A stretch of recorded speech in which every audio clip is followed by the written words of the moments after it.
할렐루야. 이 시간에는 시편 133편과 134편 말씀을 살펴보겠습니다. 시편 133편과 134편 말씀도 성전에 올라가는 노래라는 것은 동일하고요. 133편은 특히 다윗이 지은 시라고 되어 있습니다. 133편과 134편은 각각 공동체와 또 봉사하는 자에 대한 하나님께서 주실 축복에 대해서 하나님께서 얼마나 그들을 기뻐하시며 얼마나 그들에게 복을 주실 것인가를 노래하고 있는 그런 시편입니다. 그래서 부제목을 이렇게 정해봤습니다. 함께함과 봉사함이 복이다.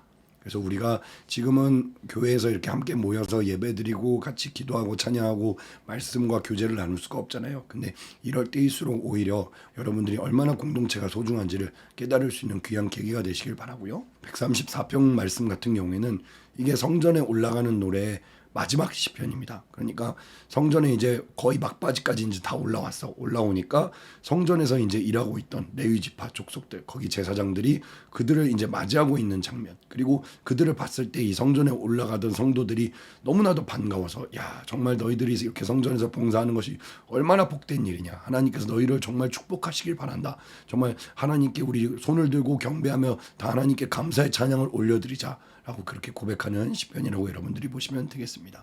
그래서 이 시편 133편과 134편 말씀은 얼마나 함께함과 봉사함이 복인지, 얼마나 그것이 우리가 누리고 있던 것들이 소중한 것이었는지를 다시금 돌아보게 하는 그런 시편이니까 여러분들이 둘 다 3절까지밖에 되지 않는 아주 짧은 시편입니다. 이 짧은 시편 말씀을 통해서 여러분들이 예배의 소중함, 그리고 함께함과 봉사함의 그 소중함에 대해서, 그 가치에 대해서 다시 한번 생각해 볼 수 있는 계기가 되시길 주님의 이름으로 축복합니다. 한번 다시 보겠습니다. 형제가 연합하여 동거함이 어찌 그리 선하고 아름다운고. 그러니까 이 여기서 연합하여 동거하다라고 하는 것은 함께 거한다, 우리가 함께 연합한다라는 의미예요. 그래서 어찌 그리 선하고 아름다운고, 정말 지극히 선하고 아름다운 일이다, 하나님의 보시기에 좋은 일이다라는 그런 이야기죠. 머리에 있는 보배로운 기름이 수염 곧 아론의 수염에 흘러서 옷깃까지 내림 같고, 여기서 나오는 이제 보배로운 기름이다라고 하는 것은 제사장들이 임명식을 할 때에 하나님께서 그들에게 이제 기름을 부어 주시는 그런 장면에서 아론이라고 하는 것은 이제 대제사장을 상징하고 있고, 더 나아가서는 이제 대제사장으로서 이 땅에 오실 예수 그리스도를 예표하고 있는 것이기도 합니다. 그래서 그 아론의 수염에 흘러서 옷깃까지, 그러니까 그 제사장으로부터 말씀을 전해 듣는 그 성도들에게까지 내림 같고, 그러니까 그 제사장을 통해서 성도들까지도 그 성령의 기름 부으심을 함께 힘입게 된다라는 것이죠. 그러니까 은혜를 받는다, 은혜를 힘입는다.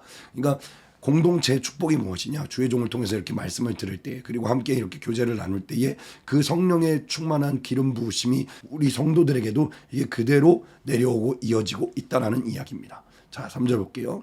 헐몬의 이슬이 시온의 산들에 내림 같도다. 거기서 여호와께서 복을 명하셨느니 곧 영생이로다. 여기서 말하는 헐몬은 이제 산 이름입니다. 산 이름이고, 높이로 따지면 한 백두산보다 조금 더 높은 산인데, 이 헐몬산이 그때 당시에 이제 요단강에 어떻게 보면 그 강의 근원을 이루는 그런 산이에요. 그러니까 산에서부터 이렇게 물줄기로 이제 신냇물이 흘러서 가다 보면은 다른 물과 이제 합류해가지고 강을 이루게 되잖아요. 그러니까 어떻게 보면 요단강은 그때 당시에 이제 이스라엘 백성들에게는 생명의 근원으로까지 이제 여겨지는 그런 강인데, 그 강에 어떻게 보면 생명의 근원이 이 헐몬산에서 이슬을 내림으로부터 시작되었다. 그래서 여기서 말하는 헐몬의 이슬이라고 하는 것은 생명의 근원, 하나님께서 여러분들에게 베풀어 주시는 생명의 근원을 이야기하는 겁니다. 그래서 시온의 산들, 그러니까 이 시온의 산들은 헐몬산 그 바로 밑에 있는 다양한 이제 산봉우리들을 얘기하는 거죠. 그러니까 여기 앞에 나온 그 2절이랑 어떻게 보면 대구에서 볼 수가 있는 게 뭐냐면, 아론의 수염에 흘러서 옷깃까지 내리는 것처럼, 그러니까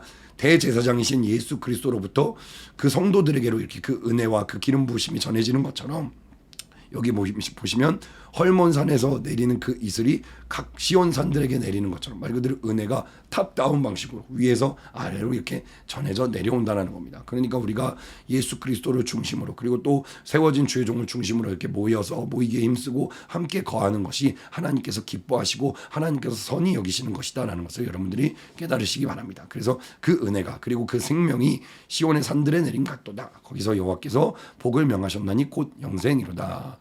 아멘. 그래서 이 시편 133편 말씀은 너희들이 하나님께서 교회의 머리 대신 예수 그리스도를 중심으로, 우리 교회가 또 예수 중심 교회 아니겠습니까? 그러니까 예수 그리스도를 중심으로 모여라. 또 그 주의 종을 중심으로 해서 교회에 더욱 모이기에 힘써라라고 그렇게 하나님께서 말씀하고 계신 거예요. 그래서 히브리서 10장 24절 25절 말씀에도 이런 말씀이 있죠. 서로 돌아봐 사랑과 선행을 격려하며 모이기를 패하는 어떤 사람들의 습관과 같이 하지 말고 오직 권하여 그날이 가까우면 볼수록 더욱 그리하자. 근데 사실 이 말씀은 어떤 의미냐? 히브리서가 쓰여졌던 이 당시에 초대교회 그 성도들 가운데서도 야 뭘 모여, 야 그냥 이 핑계 저 핑계 대면서 야 지금 로마의 압제 가운데 우리가 이렇게 괴로운데 이렇게 힘든데 종교적인 핍박이 있는데 야 이렇게 범패스러운데 못하러 모이느냐? 그냥 우리 개별적으로 각자 따로따로 신앙생활하자. 그렇게 말하는 사람들이 있다라는 거예요. 그러니까 모이기를 패하는 그런 어떤 사람들과 같이 하지 말고 너희는 그날이 가까움을 볼수록, 예수 그리스도가 다시 오실 그날이 가까움을 볼수록 너희는 더욱 모이기에 힘쓰자라고 지금 히브리서 기자가 여러분들과 저에게 이야기하고 있는 겁니다. 그러니까 사랑하는 대학부 여러분, 지금 이렇게 우리가 모일 수 없는 이런 상황 가운데서도 여러분들이 할 수만 있다면 뭐 줌으로든 또 온라인으로든 서로 뭐 하면서 더욱 모이기에 힘쓰시고, 또 나중에 이제 대면 예배가 풀렸을 때 그때 나 아직 불안해요 못하겠어요 이렇게 그냥 그 자리에 좌절하고 낭망하고 주저앉아 있을 것이 아니라 더욱 우리가 마음을 같이하여 정말 사랑과 선행으로 서로를 격려하면서 모이기에 힘쓸 수 있는 저와 여러분들 되시길 주님의 이름으로 축복합니다. 이렇게 공동체가 복되다. 공동체가 정말 이렇게 함께 모일 수 있다는 거, 함께 할 수 있다는 것이 복되다라는 것을 이야기한 것이 시편 133편 말씀이고요. 134편 말씀은 이제 성전에 거의 막바지까지 다 올라왔어. 여러분들이 한번 그런 모습을 상상해 보세요. 허락하신 그 성전에 정말 하나님께 예배하러 이렇게 모이는 그 성전에 이제 거의 다 도착을 했더니 저기에서 이제 성전을 청소하고 정리하고 이렇게 성도들을 맞이할 준비를 하고 있는 그 봉사자들을 보니까 너무나도 기쁘고 반가운 거예요. 그래서 이렇게 134편을 노래하고 있는 겁니다. 한번 볼게요. 밤에 여호와의 집에 섰는 여호와의 모든 종들아 여호와를 송축하라. 그러니까 지금 도착한 시간이 밤이었던 것 같아. 근데 그 밤에 여호와의 집에, 하나님의 성전에 서 있는 너희 여호와의 모든 종들아, 주의 성전을 섬기는 너희 모든 종들아 여호와를 송축하라. 하나님께 찬양을 올려드리자. 우리가 이제 도착했다. 우리 함께 하나님을 송축하자라고 그렇게 이야기하고 있습니다. 성소를 향하여 너희 손을 들고 여호와를 송축하라. 지금 우리가 성전에 도착했잖아요. 그러니까 그 하나님의 언약궤가 있는 곳, 그 지성소를 향하여 우리가 손을 들고 하나님께 정말 신령과 진정으로 경배를 올려드리자. 3절 전지를 지으신 여호와께서 시온에서 하나님의 도성이 된 이곳에서 내게 복을 주실지어다. 그러니까 하나님의 그 일을 하고 있는, 하나님의 성전을 감당하고 있는 주의 종들에게 복을 주실 것이다라고 그들을 축복하고 있는 그런 내용입니다. 그러니까 여러분들 이건 무엇이냐?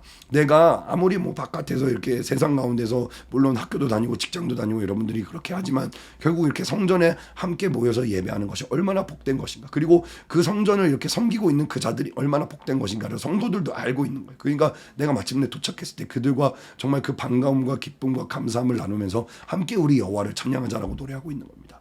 시편 84편 10절에도 시편 기자가 이런 식으로 이야기를 했어요. 주의 궁정에서 한 날이 다른 곳에서 첫날보다 나았죠. 악인의 장막의 거함보다 내 하나님 문지기로 있는 것이 좋사오니. 그러니까 근데 내가 아주 호화로운 궁궐에서 내가 그냥 잘 먹고 잘 살고 그냥 그곳에서 호의호식하는 것보다 내가 그냥 하나님 문지기로서 내가 이 성전에서 하나님의 일에, 하나님의 영광의 일에 귀하게 쓰임받는 그 하루가 나는 더욱더 귀중하다라고 그렇게 시편 기자가 고백하고 있습니다.